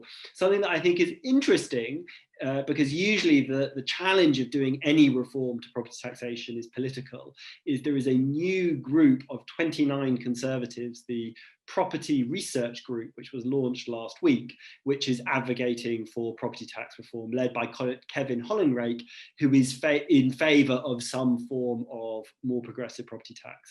Now, this does not mean it's going to happen, but I just think it's interesting that 29 MPs from the Conservative Party have stuck their name as part of a group calling for reform of property taxation. Yeah, that is interesting. And it also leads me on to another question that's been asked by Sarah Stillwell, who says, why would the government do this? Is it not contrary to wealth security and the rewarding of individual success that Conservatives want to promote ideologically? So maybe just, Robert, as you're on that, I mean, do you think this is a sign that that might be changing, or why would the government do this? Yeah, so I think there is a shift. So I'm part of a tax commission run by the centre-right think tank called Bright Blue. And their starting point is that usually Conservatives like to cut taxes. That's the sort of usual Conservative stance on tax. But that is probably not possible. You know, given the Prime Minister's commitment to levelling up parts of the country and to ending austerity, that means we're probably looking at tax rises in the short to medium term. And then you have to start asking questions about where you prioritise tax rises. And there is definitely a faction of the Conservative Party, I'm not sure how big it is, that supports the idea that, for example, it is better to tax quote unquote unearned wealth than earned income, or at least if you're going to increase taxes, taxing wealth over income makes sense from a Conservative perspective. I mean, after all, it was Nigel Lawson in the 1980s who equalised the taxation of income from wealth through capital gains with the taxation of income from work. So I think you can make a Conservative argument for higher taxes on wealth. I don't know whether that will succeed or not. We will see over the coming years. Okay, thank you, Robert. And I've got a question, one for Emma and one for Gary. I'll go to Emma first. There's a question from Graham Hobson. He says, in the first session, Jose was advocating for UK asset registry as a foundation for the implementation of a wealth tax. Do you, Emma, believe that it's necessary, is that a necessary precursor before it can be launched? No, I don't think you need an asset register to introduce a wealth tax, whether it's annual or one-off, actually. Okay, and why not? Well, we have a self-assessment situation for a lot of people anyway. I think it's over 9 million people, and a lot of those will be at the wealthier end. You know, an asset register still depends on people being honest about what they put on the register. And yes, you can have sort of details on trusts and all the rest of it, but it's actually quite difficult to get at all that. I also think it's quite off-putting. I mean, people might be very happy to give all sorts of information to the revenue, but they might be rather less happy thinking that that is open to the public. And I know some people will find this anathema, but actually I think there is an argument for privacy in your financial affairs. Why should your neighbour know every single thing you own or earn? And I'm not convinced that a public register is necessarily the way to tax transparency. So I don't think it's a necessary or even necessarily desirable aspect about getting wealthy people to pay more. I think it might actually mean that they're not very keen on coming here in the first place. And that isn't because they're all money launderers. It's that people don't necessarily want to say how much wealth they've got. They might be kidnapped, or there might be all sorts of other reasons why they don't. They might not want their spouse to know about it. So I'm probably at odds with the rest of the panel on that. By the way, it would also be a massive issue for the revenue to introduce. The trust register has hardly been a desirable. It's not been done very well, and then trying to extend it at the moment, and that's been delayed again. So it would be quite a big use of revenue resources, and we have to think whether that is worthwhile. I definitely think the revenue need to know more about wealthy people, and that's perfectly fine because that can be dealt with. And we have an awful lot of information coming in through common reporting if people are worried about evasion. Okay, great, thank you, Emma. And then I mentioned I had a question for Gary, which is, what do people in your former profession think? Do they see inequality in the current system? It really depends. I mean, I used to be a trader, obviously, as you know. That's an elite profession. Nowadays, to be honest, there's very few people from ordinary or poorer backgrounds getting into that profession. So most people are from quite wealthy families. So they've got a bit of skin in the game in not having taxation of high levels of wealth. They're also high income individuals. But at the same time, their job is to predict what's going to happen in the future. And increasingly, you know, if you go look now at the future predictions for interest rates in this country or in Germany, they're basically saying we're going to be in an economic crisis for 50 years. That's what the traders are saying. You know, you asked me for, I'm giving all the negative predictions today, but that's what the markets think. That's what the markets think. They think we're going to be in an economic crisis for 50 years. Whether they understand it's because of inequality or not, in my personal experience, I would say the smarter ones do. But, you know, different people have different ideas. And the markets have been, even last year, markets were saying we're going to have a recovery. At the moment, markets are saying we'll never have a recovery. There's different reasons going around. I mean, I'm sure you read a lot of this stuff. It's coming onto the agenda more that inequality might be an issue. Like I said, I think it's chronically underappreciated how much of an issue it is. And that's why, in my opinion, the markets are wrong almost. But yeah, opinions are divided. Can I just add something quickly on the question before about the rewarding of individual success? Is that all right? Yeah, of course. Just because this is something I feel really passionate about, basically. I just did a 2-year master's degree at Oxford University, and lots of smart people there, and they went on to get lots of good jobs. And, you know, I was walking down the street with a friend who finished that degree and then got a job at Goldman Sachs. We walked past an estate agent and she stopped to look at the pictures in the window, right? And she was watching them, and then she just started crying because she said, I'll never be able to get a house. This is someone with an Oxford University master's degree working at Goldman Sachs, right? But she thinks she can never get a house because she doesn't come from a rich family, right? So is this a society that rewards individual success? I don't think it is. You know, I think if the smartest, hardworking, best qualified people with the best jobs can't get houses, you're not rewarding individual success. So, and at the same time, Duke of Westminster's got 9 billion in the bank because he's got the right dad. So personally, I'm here because I want individual success to be rewarded. That's what I want. But at the moment, we're not rewarding that. We're rewarding coming from the right family. That's about it. Like on that point, I mean, how much did panelists think this is the issue of generational? You know, the fact is that, you know, millennials and people younger than millennials have struggled and will struggle to get onto kind of building wealth compared to other generations. So I just wonder, you know, you mentioned your friend Gary. I mean, imagine she's around the same age as you all. Yeah, I just wonder how much of that is a generational issue. What do you, Robert and Emma, think about that?